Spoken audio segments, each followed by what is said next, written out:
Hi hello ನಮಸ್ಕಾರ ಸ್ನೇಹಿತರೆ, welcome to Kavyanayana cooking channel. ನಾನು ಸುಷ್ಮಾ. ಬನ್ನಿ ಇವತ್ತು ಹೋಟೆಲ್ ಶೈಲಿಯಲ್ಲಿ ನಾನು ನೀರು ಚಟ್ನಿನ ಯಾವ ಥರ ಮಾಡ್ತೀನಿ ಅಂತ ತೋರಿಸ್ಕೊಡ್ತೀನಿ. ತುಂಬ ಸುಲಭವಾಗಿ ಕಡಿಮೆ ಸಾಮಗ್ರಿಗಳನ್ನು ಬಳಸಿ ಸಿಂಪಲ್ ಆಗಿ ಯಾವ ಥರ ಮಾಡೋದು ಅಂತ ತೋರಿಸ್ಕೊಡ್ತೀನಿ. ಬನ್ನಿ ಫ್ರೆಂಡ್ಸ್. ನೋಡಿ, ಇಲ್ಲಿ ಒಲೆ ಮೇಲೆ ಒಂದು ಪಾತ್ರೆನ ಇಟ್ಕೊಂಡಿದ್ದೀನಿ. ಹಾಗೆ ಇಲ್ಲಿ 1 ಕಪ್ ಆಗುವಷ್ಟು ಶೇಂಗಾ ಬೀಜನ ಹಾಕೋತಾ ಇದ್ದೀನಿ. ಚೆನ್ನಾಗಿ ಲೋ ಫ್ಲೇಮಲ್ಲಿನೇ ನೀವು ಹುರ್ಕೋಬೇಕಾಗುತ್ತೆ.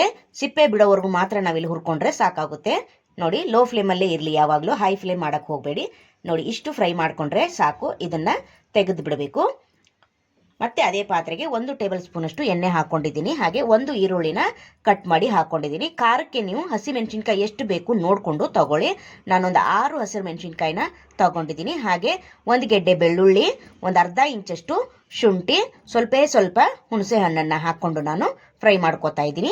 ಎಣ್ಣೆ ಹಾಕೋ ವಿಡಿಯೋ ಸ್ಕಿಪ್ ಆಗಿದೆ ಸ್ನೇಹಿತರೆ, ಅದಕ್ಕೋಸ್ಕರ 1 ಟೇಬಲ್ ಸ್ಪೂನ್ ಅಷ್ಟು ಎಣ್ಣೆ ಹಾಕ್ಕೊಂಡು ಚೆನ್ನಾಗಿ ಶುಂಠಿ, ಬೆಳ್ಳುಳ್ಳಿ, ಹಸಿಮೆಣಸಿನ್ಕಾಯಿ, ಈರುಳ್ಳಿ ಹಾಗೆ ಹುಣಸೆ ಹಣ್ಣನ್ನು ಹುರ್ಕೊಂಡು ನಾನು ಆರಿದ ಮೇಲೆ ಮಿಕ್ಸಿ ಜಾರಿಗೆ ಸೇರಿಸ್ಕೊತಾ ಇದ್ದೀನಿ. ಹಾಗೆ ಕಡಲೆ ಬೀಜನ ಸಿಪ್ಪೆ ಎಲ್ಲ ಬಿಡಿಸಿ ಹಾಕೋತಾ ಇದ್ದೀನಿ. ಹಾಗೆ ಇದ್ರ ಜೊತೆಗೆ ಅರ್ಧ ಕಪ್ ಆಗೋಷ್ಟು ಕಡಲೆ ಪಪ್ಪನ್ನ ಹಾಕೋತಾ ಇದ್ದೀನಿ. ಹಾಗೆ ಇದ್ರ ಜೊತೆಗೇನೆ ಹಸಿ ಕಾಯಿನ ಒಂದು ಅರ್ಧ ಕಪ್ ಅಷ್ಟು ಹಾಕೋತಾ ಇದ್ದೀನಿ. ಹಾಗೆ ಕೊತ್ತಂಬರಿ ಸೊಪ್ಪನ್ನ ಸೇರಿಸ್ಕೊಂಡು ನೀರು ಹಾಕೊಂಡು ನಾವು ನೈಸಾಗಿ ರುಬ್ಕೊಂಡ್ಬರ್ಬೇಕು. ಹಾಗೆ ಕಲ್ಲುಪ್ಪನ್ನು ರುಚಿಗೆ ತಕ್ಕಷ್ಟು ಸೇರಿಸ್ಕೊಂಡು ಈಗ ನೈಸ್ ಪೇಸ್ಟ್ ಆಗಿ ನಾನು ಮಾಡ್ಕೊಂಡು ಬರ್ತೀನಿ. ಇಲ್ಲಿ ನೀರು ಥರನೇ ಇರಬೇಕು, ಗಟ್ಟಿಯಾಗಿ ಯಾವುದೇ ಕಾರಣಕ್ಕೂ ಮಾಡ್ಕೋಬೇಡಿ ಫ್ರೆಂಡ್ಸ್. ನೋಡಿ, ಬೌಲ್ಗೆ ಹಾಕೊಂಡಿದ್ದೀನಿ. ಈಗ ಚಿಕ್ಕದಾಗಿ ಒಂದು ಒಗ್ಗರಣೆ ಮಾಡ್ಕೊಳ್ಳೋಣ ಚಟ್ನಿಗೆ.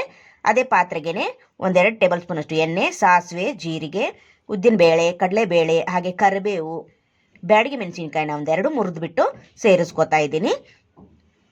ಹಾಗೆ ಇಲ್ಲಿ ಚೆನ್ನಾಗಿ ಫ್ರೈ ಮಾಡಿಕೊಂಡು ಹಿಂಗಿನ ಪುಡಿನ 1/4 ಚಮಚದಷ್ಟು ಸೇರಿಸ್ಕೊತಾ ಇದ್ದೀನಿ. ನೋಡಿ, ಸ್ವಲ್ಪ ಫ್ರೈ ಮಾಡಿಕೊಂಡು ಚಟ್ನಿಗೆ ಸೇರಿಸ್ಕೋಬೇಕು.